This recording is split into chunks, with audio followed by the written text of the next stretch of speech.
Sei que alguns irmãos sentiram o peso do Salmo 77. O Salmo 77 não termina com a nota de louvor. O Salmo 77 começa afirmando o silêncio de Deus, terminando com Deus em silêncio. Os salmos, eles foram escritos exatamente para representar e ajudar os irmãos em cada momento da sua caminhada com Deus. Alguns vão dizer que os salmos, eles são como que microcosmos. A teologia dos salmos é um microcosmos de toda a teologia do Antigo Testamento. As coisas que compreendemos a respeito de Deus em Deuteronômio, por exemplo, nos primeiros 5 livros da lei, eles de alguma forma são reverberados nos salmos.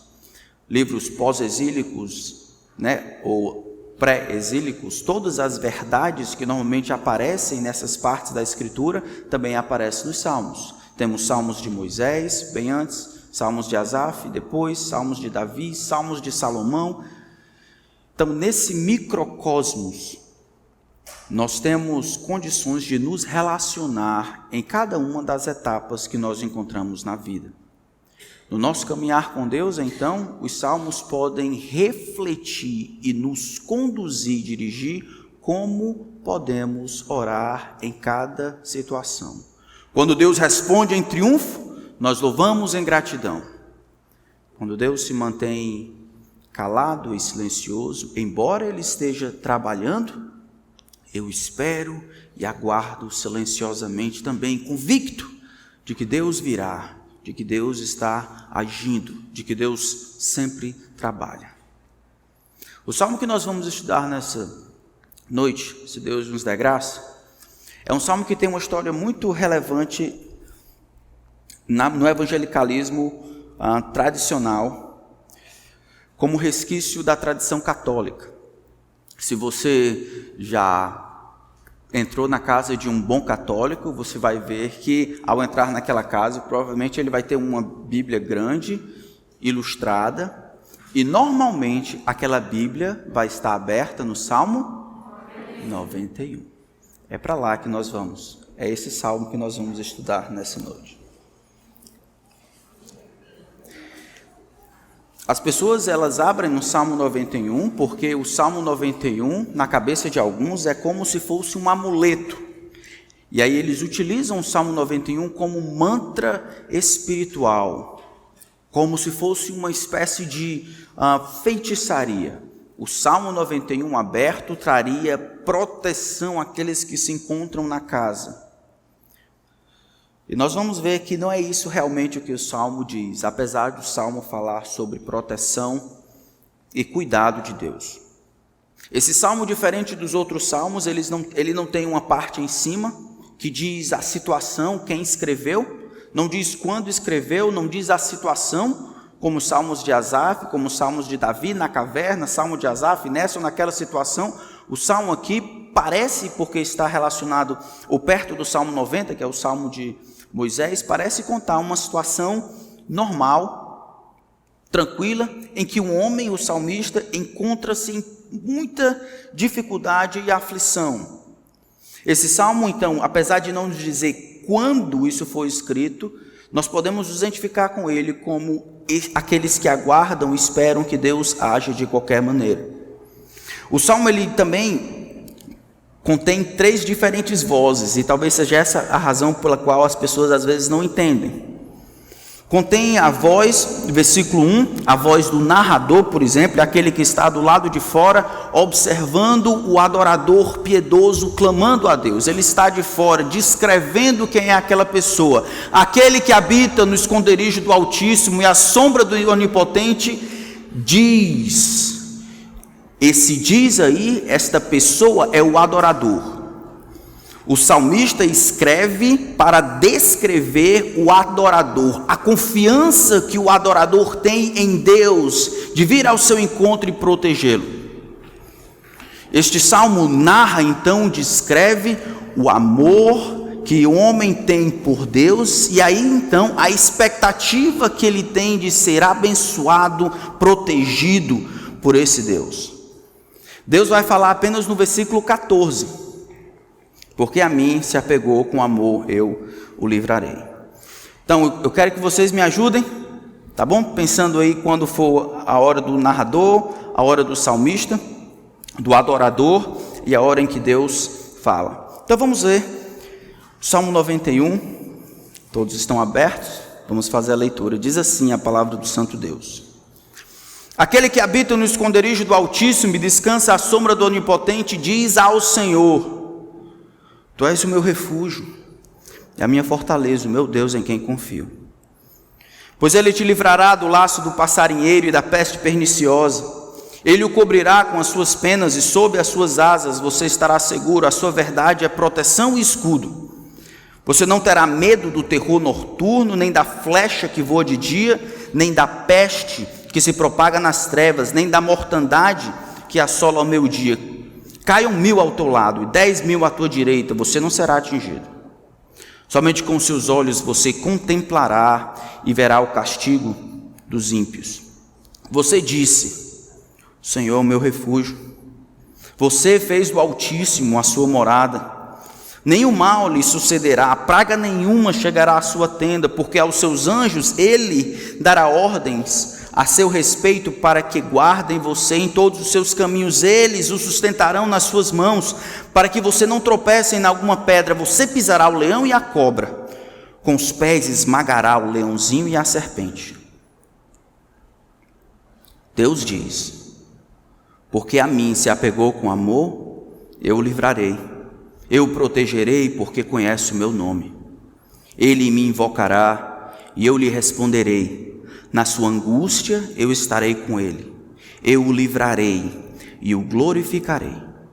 Vou saciá-lo com longevidade e lhe mostrarei a minha salvação. Nós vamos ver nesse salmo que devoção gera confiança no Senhor. E a confiança, então, no Senhor, cria o interesse do Senhor em intervir em nosso favor. O Salmo apresenta um homem que, devoto a Deus, ele clama as promessas de Deus com confiança. E essa confiança que ele tem em Deus, de fazer de Deus a sua morada e o seu alto refúgio, proporciona a Deus a razão exata para que Deus se intervenha, se interponha entre ele e os perigos e decida vir em favor do seu devoto. É isso que nós vamos ver nessa noite, se Deus nos der graça. Vamos orar, pedir que Deus nos ajude. Pai, esse texto é maior do que a nossa mente consegue abarcar. O Senhor, o Deus de todo o universo, o Deus altíssimo, onipotente, comunga com seres mortais e pecadores ilimitados. Nós. Pai, que nós sejamos esse tipo de gente aqui. Que o nosso amor, a nossa ligação contigo seja tal, a nossa devoção e amor por ti seja tal, que nós esperemos em expectativa que o Senhor venha e nos defenda, que o Senhor nos proteja e nos sustente, que o Senhor nos ampare e nos guarde. Ajuda-nos, Senhor, porque nós precisamos de ti. Vem mais uma vez ao nosso socorro e fala-nos ao coração pela tua palavra. Dá-nos confiança de que a tua palavra é a verdade. Ela é o martelo que esmiuça a penha. Ela é a espada cortante de 2 gumes que penetra até o ponto de dividir alma e espírito, juntas e medulas, e é apta para discernir os pensamentos e propósitos do coração. Então vem, Senhor, e nos transforma por tua palavra. Vão é o socorro do homem, inútil as palavras do homem. O nosso coração é traiçoeiro, o inimigo é mais forte do que nós. Precisamos que o Senhor nos dê a tua palavra. Sobre ela que esta igreja está sustentada, sobre ela que a nossa vida está sustentada. Dá-nos conhecer os teus caminhos por meio de tua palavra. Agora que a tua palavra então está aberta diante de nós, que ela seja nossa regra.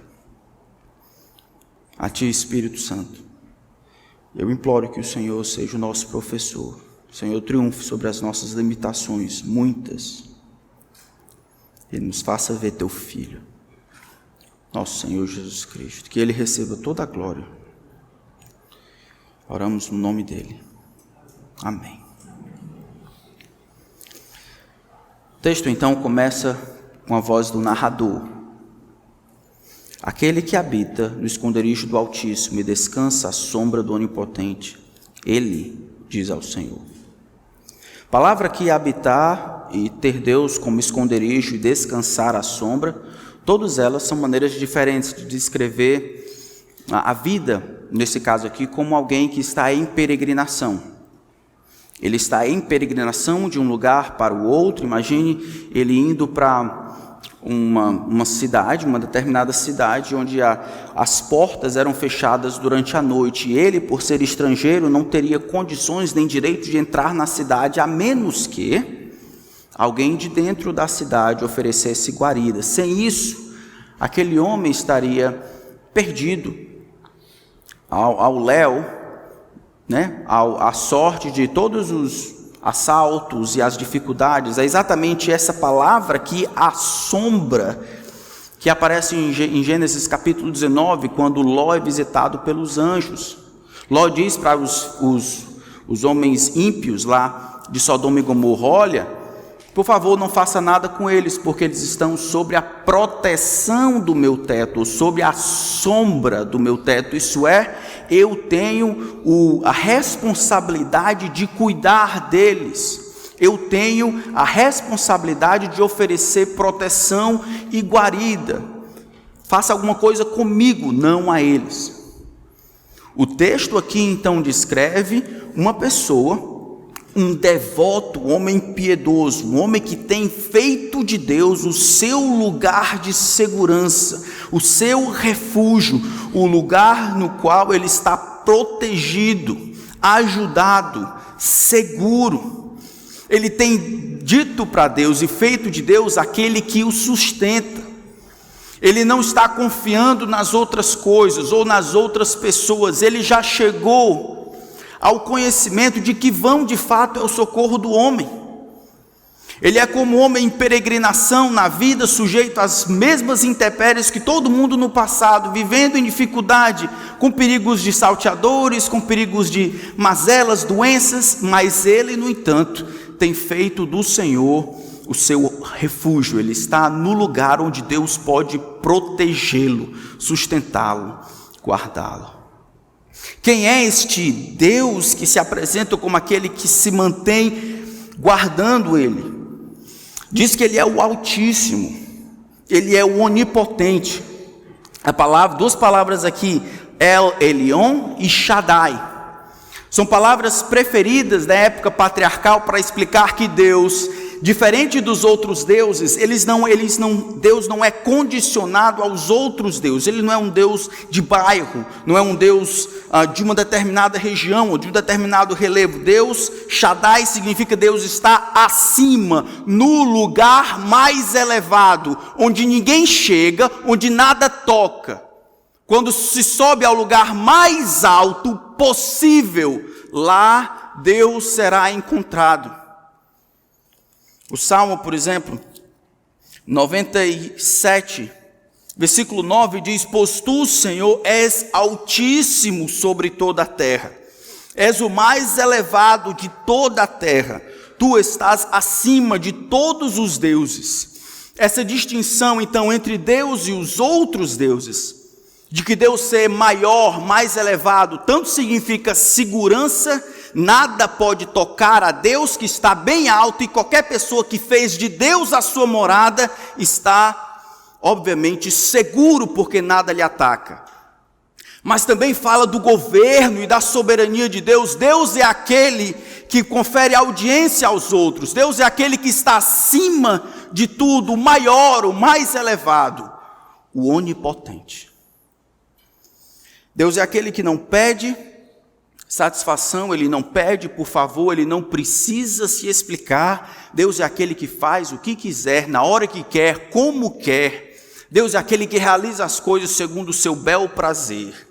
Deus é aquele que derruba as nações, levanta as nações. Deus é aquele que sara, Deus é aquele que fere, aquele que faz viver, aquele que faz morrer. Deus é o Deus todo-poderoso, com capacidade perfeita de fazer tudo o que o seu coração deseja. O homem que faz desse Deus a sua morada, o homem que descansa à sombra do Altíssimo, somente ele vai dizer o versículo 2: Tu és o meu refúgio, Tu és a minha fortaleza, Tu és o meu Deus, em quem confio. O narrador, então, que está olhando de fora, olha para o salmista e diz: é somente aquele que habita no esconderijo do Altíssimo, que descansa à sombra do Onipotente, que diz ao Senhor. E aí muda-se a câmera para o que ele diz, o que o devoto diz, o que sai da sua boca, quais são as suas afirmações, qual é o teor da sua aliança com Deus. Essas palavras todas aqui já apareceram nos salmos anteriores. Salmo 46 diz: o Senhor nosso refúgio e fortaleza, socorro bem presente na tribulação, por isso não temeremos. Aqui é a mesma coisa. Deus é o meu lugar seguro, Deus é onde eu encontro fortaleza, Deus é aquele que é digno da minha confiança. Mais do que simplesmente falar ou cantar, o devoto aqui tem em Deus aquilo que Deus é para ele. Acho muito interessante porque aqui nesse texto a gente encontra uma perfeita congruência entre como Deus se revela e como o salmista entende essa revelação. Quem é Deus? Deus é um alto refúgio, Deus é onipotente, Deus é altíssimo. E quem é Deus para o salmista? Deus é o refúgio, Deus é o lugar onde eu me fortaleço, Deus é aquele que é digno de confiança. As frustrações normalmente acontecem na nossa vida porque Deus se revela de uma determinada maneira, mas nós queremos outra. Deus diz que determinadas coisas serão assim, mas eu não quero isso, eu quero pincelar, quero ser seletivo nos atributos da natureza de Deus. O tudo eu não quero, eu quero aquilo que eu mais gosto. E quando é assim, a gente se frustra, se machuca, reclama, murmura, porque o Deus, como ele se apresenta às vezes, é muito grande para nós, de maneira que não cabe na nossa cabeça, ou é muito pequeno para nós, de maneira que cabe no nosso bolso. O salmista, o devoto aqui, conta a história, o salmista conta a história de um devoto que tem em Deus tudo que Deus é para si. Ele é o Altíssimo, ele é o mais alto, ele é o onipotente, ele é o Deus em quem confio, ele é o meu refúgio. Durante essa época de pandemia, vocês como eu fomos afligidos de várias maneiras. E nós tivemos a chance de testar isso aqui. Onde nós, de fato, vamos para confiar? Onde nós vamos para ter o sustento da nossa vida? Quem é, de fato, o nosso refúgio? Onde nós estamos nos preocupando ou ancorando as nossas esperanças para nos manter vivos?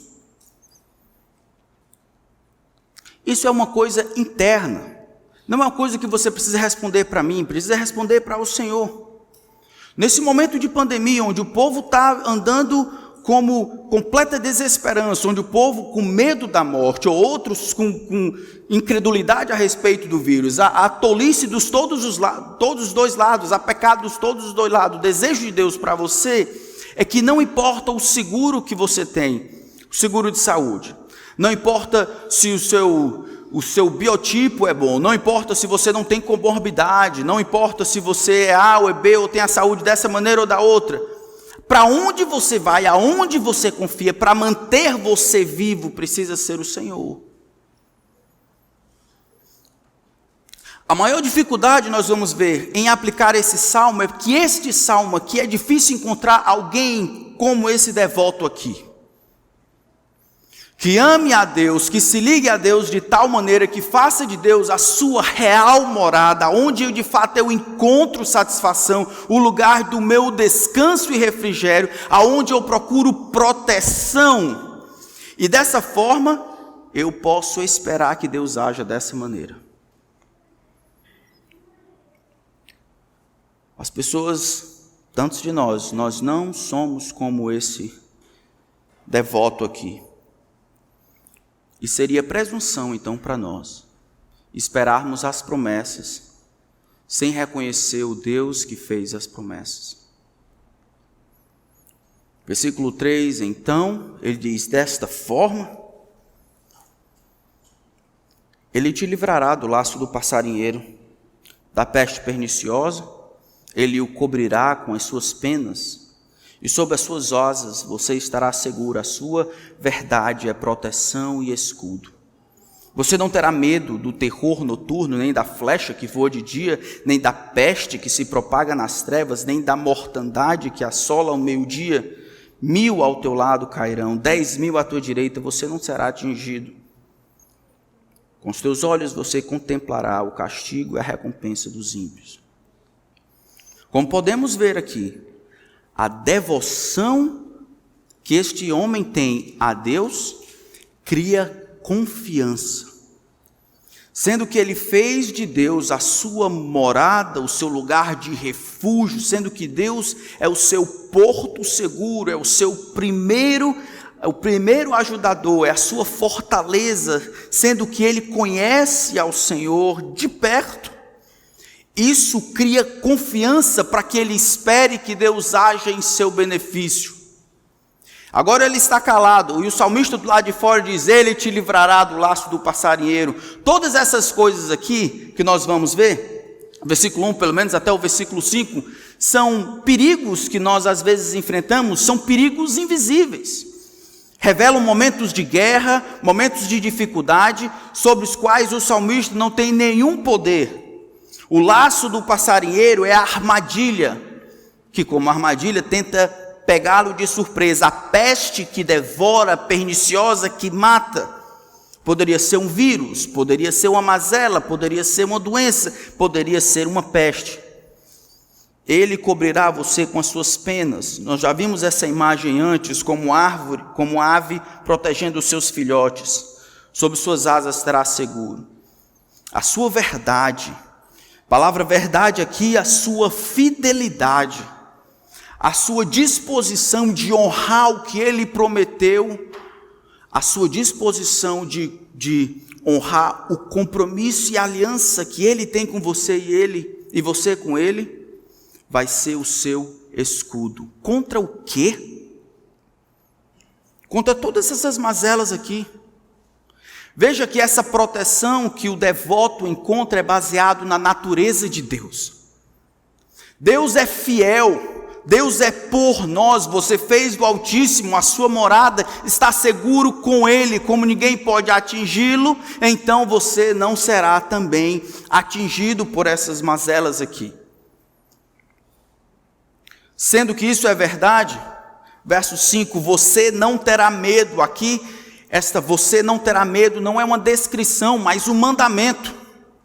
Deus é o nosso refúgio e fortaleza, socorro bem presente na tribulação. Por isso, não temeremos. Mas ali é como um incentivo, Salmo 46. Ei, Deus é o nosso refúgio e fortaleza, vamos parar de ter medo. Aqui não, ele diz: você fez do Altíssimo a sua morada, você se agarrou a Deus por amor. Deus é fiel a si mesmo. Você não deve ter medo. Medo faz parte da nossa condição como pecadores. A palavra que medo pode descrever tanto aquilo que me dá medo, quanto o senso, a sensação de medo, e aqui pânico. O texto está dizendo: por causa de quem Deus é, a fidelidade de Deus, que é o seu escudo, é um contrassenso ter Deus como a sua morada, reconhecer e dizer que Deus é o mais alto, é o onipotente, e ficar com medo das outras coisas, não importa se peste, não importa se inimigo, se trama, se armadilha, não importa essas coisas. Isso não pode chegar a você, tocar você, a menos que Deus assim deseje. A sua ausência de medo está não na realidade das dificuldades, como aparece aqui, mas na compreensão clara de que Deus é o seu refúgio e a sua fortaleza. A flecha que voa de dia, veja que as palavras aqui tentam explicar o todo. O terror noturno, de noite, a flecha que voa de dia, em período de guerra, a destruição. Versículo 6, a peste que se propaga nas trevas ou a escondida, a mortandade ou a doença, nesse caso, que assola ao meio-dia, quando está em trevas, quando está ao meio-dia, quando é fácil, quando é difícil, quando está perto, quando está longe, quando eu percebo, quando eu não percebo. 1000 cairão ao teu lado, 10.000 à tua direita, tu não serás atingido. Somente com os teus olhos você contemplará e verá o castigo dos teus inimigos. Verso 7 provavelmente relembra do Êxodo. O Êxodo capítulo 14 diz: olha, eu endurecerei o coração de Faraó, e Deus pelejará por vós. Lembram disso? Porque os egípcios que vocês estão vendo agora, nunca mais vocês os verão. Deus pelejará por vós e eles serão consumidos. Ninguém joga uma flecha, uma pedra nos egípcios. Caem aos milhares. Israel apenas olha. Deus cuidando de Israel. Somente com os teus olhos contemplarás e verás o castigo dos teus inimigos. Aqui a palavra castigo significa recompensa. Olhando para esses versículos anteriores, é como se Deus dissesse: nenhuma das punições que os ímpios merecem tocará vocês. Deus, se vocês entrarem em aliança com Deus, Deus nunca mais punirá vocês. Ou seja, as ações de Deus, aquelas que incomodam, que são doloridas, não serão fruto de uma penalidade. Ele não vai tratar vocês retribuindo o que vocês fizeram por seus pecados. Deus nunca mais vai fazer isso. Sendo que ele puniu tudo em Cristo, embora haja disciplina, nunca punição. Haja amor em disciplinar, mas nunca justiça em retribuir conforme os nossos pecados. Isso nunca. A graça então de Deus transforma homens, muda os homens de vítimas para testemunhas. Esses que entraram em aliança com Deus, eles veem os ímpios e eles se tornam testemunhas da punição de Deus, não mais vítimas da punição de Deus. E talvez agora seja o momento de explicar como é que a gente compreende esse salmo à luz do que estamos passando hoje. Existem duas equipes de homens que gostam desse salmo. Católicos romanos. 2, Evangelho da Prosperidade. Os dois fazem mau uso desse texto. O Evangelho da Prosperidade vai dizer com todas as forças: pare de sofrer. Está vendo? Deus tem prometido essas coisas para aqueles que o amam. 10.000 cairão, você ficará em pé. Isso é verdade. Mas não como eles dizem. O texto aqui fala que existe um tipo de pessoa que experimenta, embora ele sabe dessas aflições, embora ele experimente a aflição, a sua devoção cria confiança, e essa confiança no Senhor cria o interesse do Senhor de agir em nosso favor. Esse homem está esperando que Deus haja e venha e o proteja. De fato, como aconteceu com Israel, esse homem, ele vai ficar de pé, ele vai ser protegido, ele vai ser curado, ele vai ser salvo, ele vai ser liberto, ele vai ser essas coisas assim. E se existe então um erro da parte da teologia da prosperidade dizendo pare de sofrer, existe erro da parte mais, digamos assim, mais bíblica, que quase diz pare de sorrir. Será que era errado esperar promessas de Deus dessa natureza? Os salmos, eles vão nos explicar nas várias etapas ou aspectos da vida cristã. Nós precisamos aceitar a Deus como Ele é e as bênçãos que Ele nos dá, seja ela vindo em dor, seja ela vindo em bênção. Não foi exatamente isso que Paulo disse em Filipenses capítulo 4? Lembram de Filipenses capítulo 4? Abram lá. Filipenses capítulo 4, Paulo está respondendo a uma oferta que recebeu. Está feliz porque as pessoas estão respondendo a ele. Estão respondendo ao apelo que provavelmente ele havia feito anteriormente.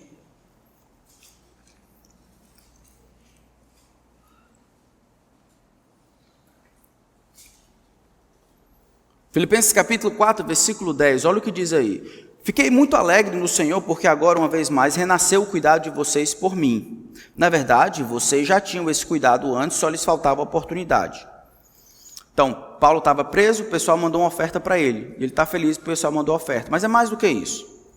Eu digo isso não porque eu estou necessitado, porque aprendi a viver contente em toda e qualquer situação.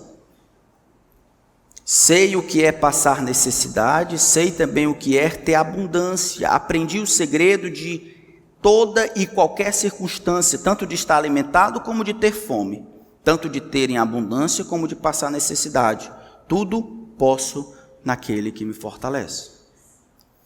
Precisamos evitar os extremos, tanto pare de sofrer, não é bíblico, quanto pare de sorrir, não é bíblico. Paulo, ele diz, eu aprendi o segredo de viver contente ou satisfeito em toda e qualquer situação. E aí nós pensamos normalmente, dessa parte assim mais bíblica, pensamos normalmente, isso aqui é coisa ruim. Isso aqui é aflição, no mundo tereis aflição. Mas é só aflição não. Quantas orações Deus já nos respondeu? Nenhum de nós, pelo menos da nossa igreja, nenhum de nós do meio dessa pandemia, nenhum de nós faleceu. Muitos de nós não perdemos empregos. Estamos saudáveis, comendo. Isso é bênção de Deus. É Deus, enquanto um bocado de gente morreu e sofreu com esse negócio, é Deus protegendo você. O que é que você faz? Você fica contente em toda e qualquer situação.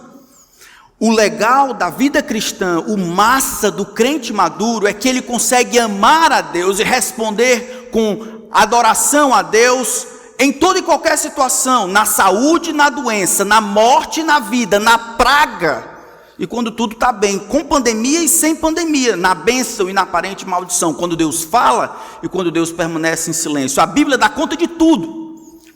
E todas as vezes então que você acha que a única maneira de Deus tratar com você e fazer você crescer é só no meio da dor, você ignora uma parte interessante, fabulosa, promessas como essa, que Deus diz, a sua devoção a Deus, fazer de Deus a sua morada, isso dará ensejo para que você confiantemente espere que Ele haja em seu benefício.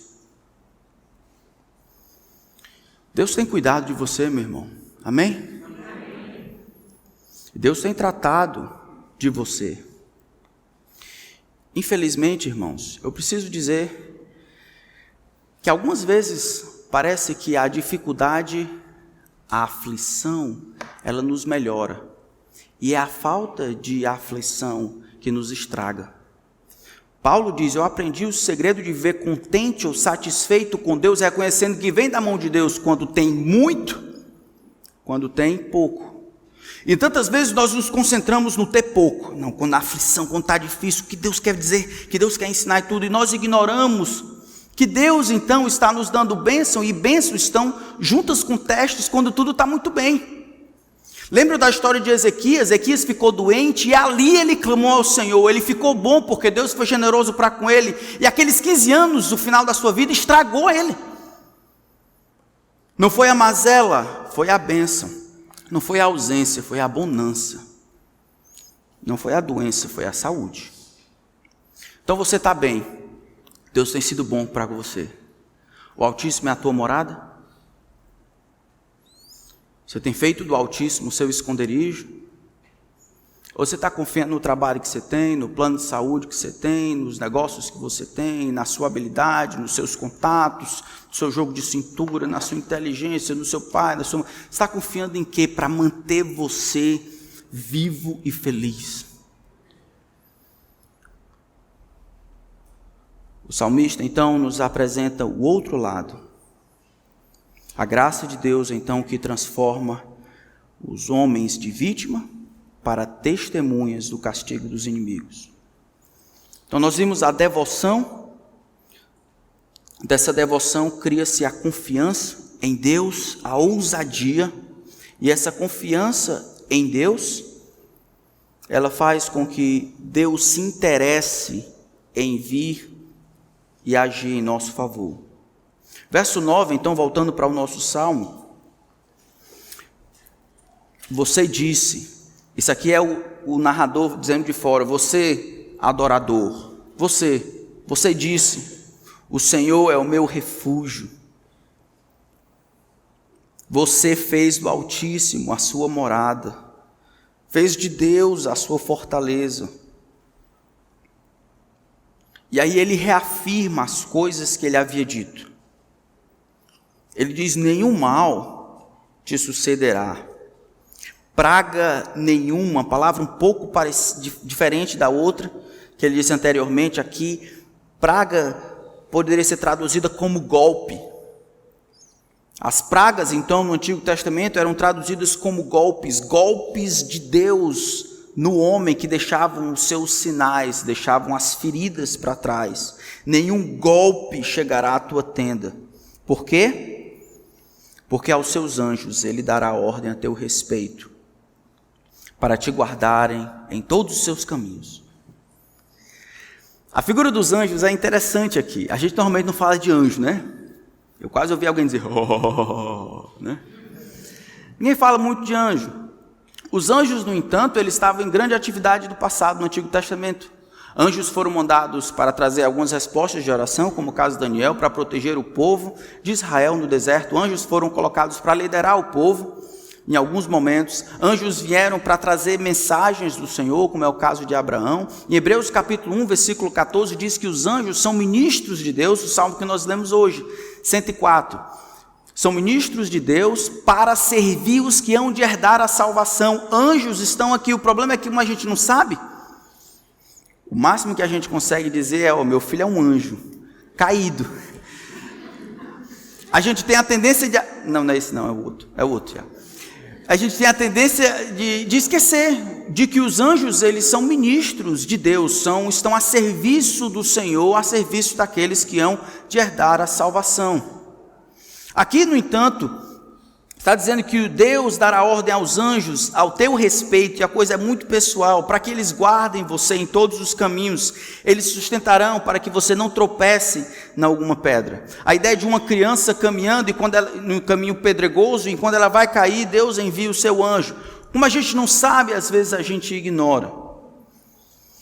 Eu lembro de uma história, nós estávamos reformando o prédio da Maranata, e naquela época eu não sabia que quando você sobe numa laje e você derruba a laje, é bom que você não esteja nela.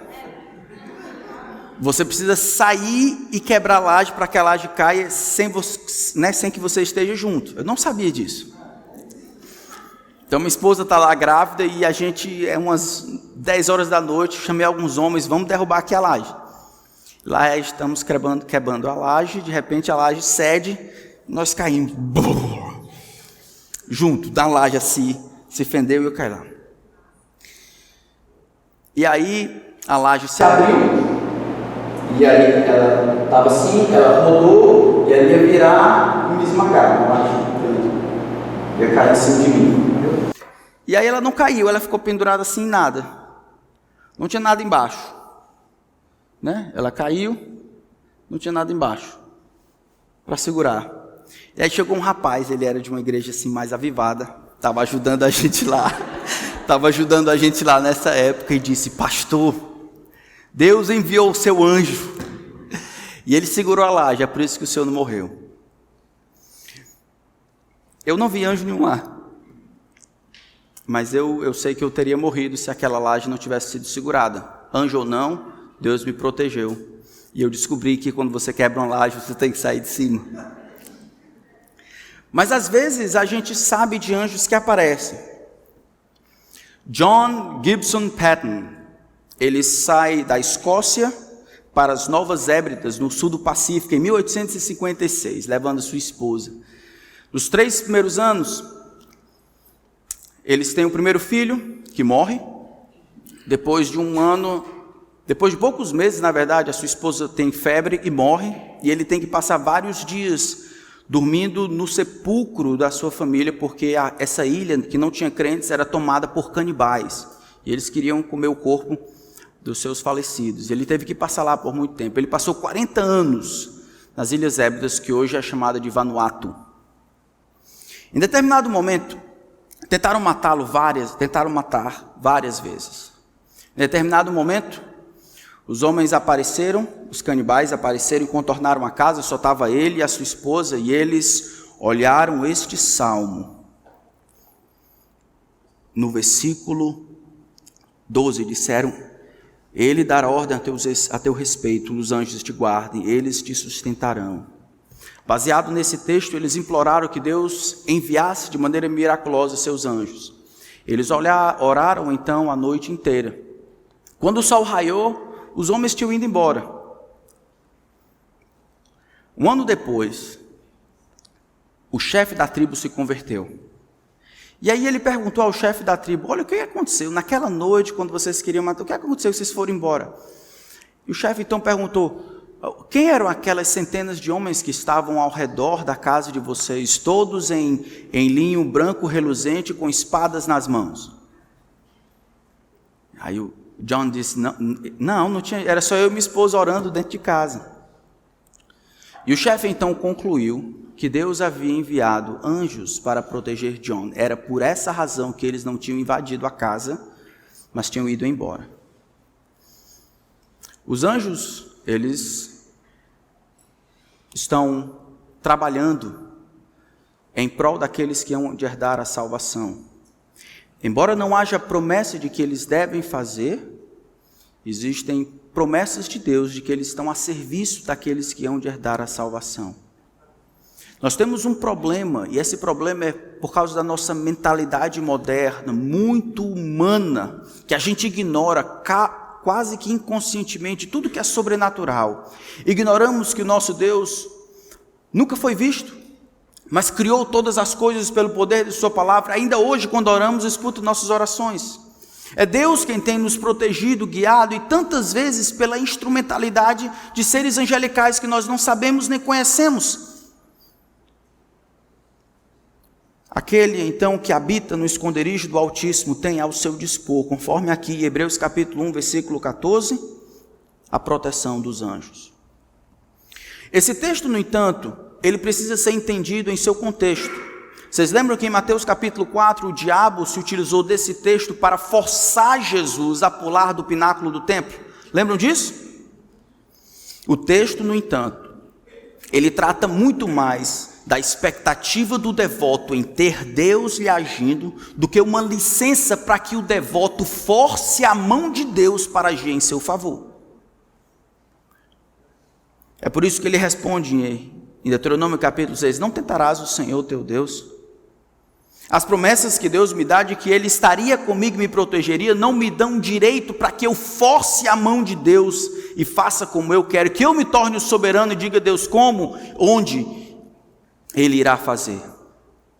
Versículo 14, então, finalmente Deus fala.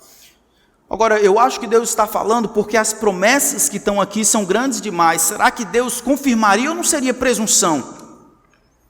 Será que poderíamos viver a nossa vida clamando, tendo Deus como nosso amigo e de fato antecipar que Deus trabalha em nosso favor dessa maneira? Não seria presunção? Não seria um insulto? Então, no versículo 14, Deus finalmente fala.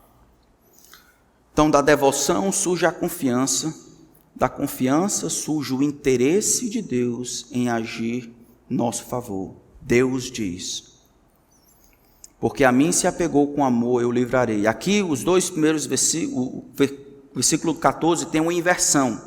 Ele coloca a razão no começo, ao invés do final. Seria como, da maneira normal, seria: eu o livrarei, eu o protegerei. Por que o Senhor faria isso com ele? Ora, porque a mim se apegou com amor, porque conhece o meu nome, porque se apegou, se ligou em amor comigo, porque conhece o meu nome, eu o livrarei, eu o protegerei. A palavra aqui, conhecer e se apegar em amor, é muito mais do que ter informações a respeito de Deus. Amor aqui é aquele desejo, aquela antecipação. Esse amor aqui, ele tem até conotações entre um homem e uma mulher, por exemplo, em capítulo, no livro de Gênesis, quando o filho de Amon, Simeão, como filho de Amon, se apaixona, se enamora por Diná, é essa palavra que aparece lá. Não é simplesmente amar por amar, não é aquele gostar, não é aquele estar de longe, mas é aquele amar que às vezes é ilustrado pela percepção da outra pessoa e a decisão de entrar em aliança conjugal com aquela pessoa em detrimento de todas as outras pessoas. Quando um homem decide casar com uma mulher para a vida, Deus usa esta palavra para descrever. Ligar aqui significa colar, se unir pelo amor. Oh, meus irmãos, você como eu, existem muitas coisas pelas quais nós nos ligamos às outras, nós nos afeiçoamos às outras. Existem muitas razões, ruins até, que nos fazem querer determinada coisa, não? Desejar determinada coisa. Eu lembro de uma vez, numa dessas minhas viagens missionárias, chegou de noite, a gente tentou montar uma barraca, não deu certo, não tinha luz, não tinha comida, não tinha nada, estava morrendo de fome, eu e 3 pessoas, muita fome, tinha passado o dia todo sem comer, andando, e aí um deles tinha trazido um macarrão, a gente conseguiu encontrar uma água de um riacho, graças a Deus estava tudo escuro, no outro dia foi difícil, encontrou uma água assim, pegamos o macarrão, não tinha tempero, não tinha nada, pegamos o macarrão, botamos na água, conseguimos fazer um fogo, e depois com as próprias mãos, nós fomos lá, e como quem come canjica, dava para construir um prédio com aquele macarrão. Era a única comida. Não foi amor, eu amo este macarrão, não foi amor que me conduziu, não era a razão que me guiava para que eu quisesse aquilo dali, desejasse aquilo dali, era fome mesmo, era necessidade. Eu acho que muitas pessoas se ligam a Deus como se Deus fosse algo assim. Rapaz, se tivesse outra coisa eu até iria, sabe? Se tivesse outra pessoa eu até iria, mas não é o jeito. Ligar-se com Deus é o jeito, não tem outra coisa, rapaz, mas se tivesse, se pudesse, eu queria, eu desejaria, acha que é o jeito. Esse tipo de gente, e se eu estou falando com você, se você é o tipo de pessoa que se liga, que tem um relacionamento com Deus porque é o jeito, isso é, você não está enamorado no sentido de desejando, ansiando, clamando, querendo agradar ao Senhor, vivendo em função do Senhor, olhando para o Senhor, contemplando quem o Senhor é e fazendo uma decisão de abolir todos os outros amores e decidindo viver para Deus, entrar em aliança com aquele Deus, em detrimento de todos os outros. Esse salmo não está falando de você. Trabalhe pesado, pague um bom plano de saúde, porque essas promessas aqui talvez não sejam para você.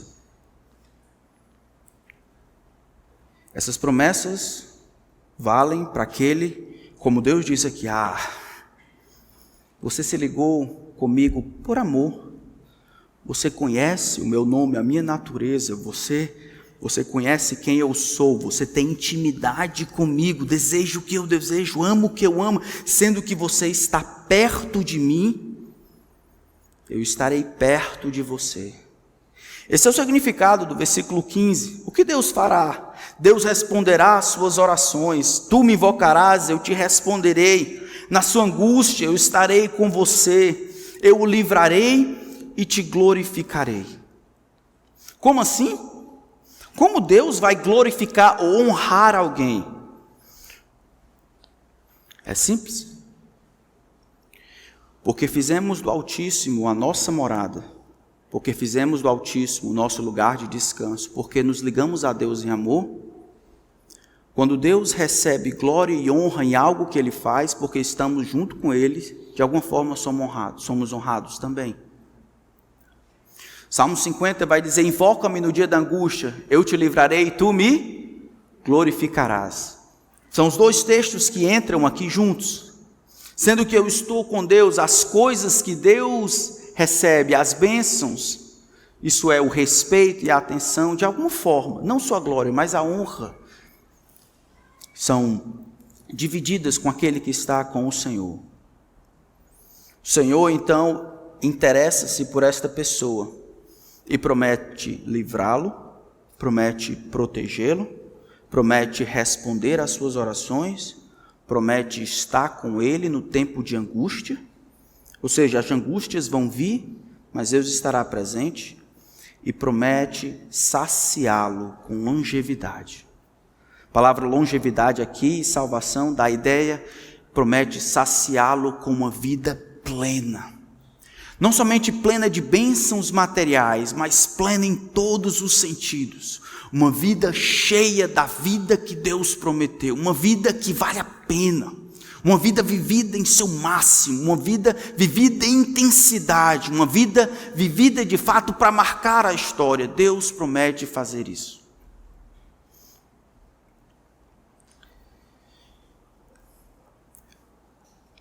Durante a Guerra Fria, durante a época da Cortina de Ferro, um jovem rapaz chamado André, para os mais conhecidos, seu nome era N. van der Biel. Ele era dos Países Baixos.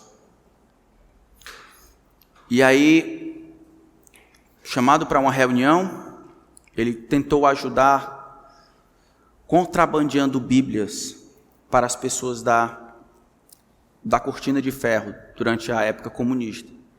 Ao final do tempo, ele ainda está vivo, ao final desse tempo, ele já viajou para 60 países, contrabandeando Bíblias num Fusquinha. Sua primeira viagem foi para a Tchecoslováquia. Com o Fusquinha cheio de Bíblias, ele tentou ultrapassar a fronteira, até que os policiais pararam. O irmão André, então, fez uma oração que ele iria repetir muitas e muitas vezes. Quero que vocês entendam a devoção de um homem ligado agora a criar confiança, de pedir, de esperar que Deus haja. Isso cria interesse de Deus em agir em nosso favor. Ele disse: Senhor, quando estavas aqui, tu abriste os olhos aos cegos. Agora eu imploro que o Senhor torne esses homens cegos, para que eles não vejam as Bíblias.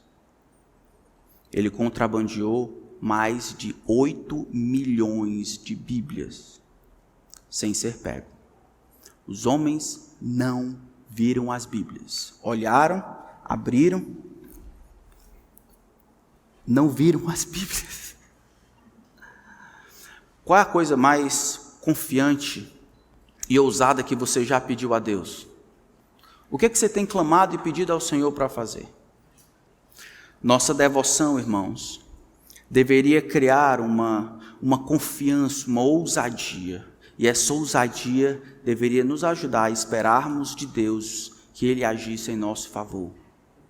Porque fizemos do Altíssimo a nossa morada, fizemos do Altíssimo a nossa fortaleza.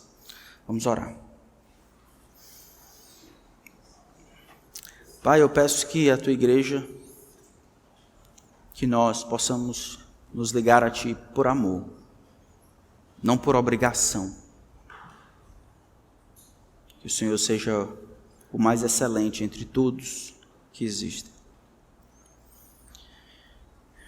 Senhor, perceba o nosso amor por Ti. Que o Senhor nos escute e nos abençoe. Em nome de Cristo. Amém.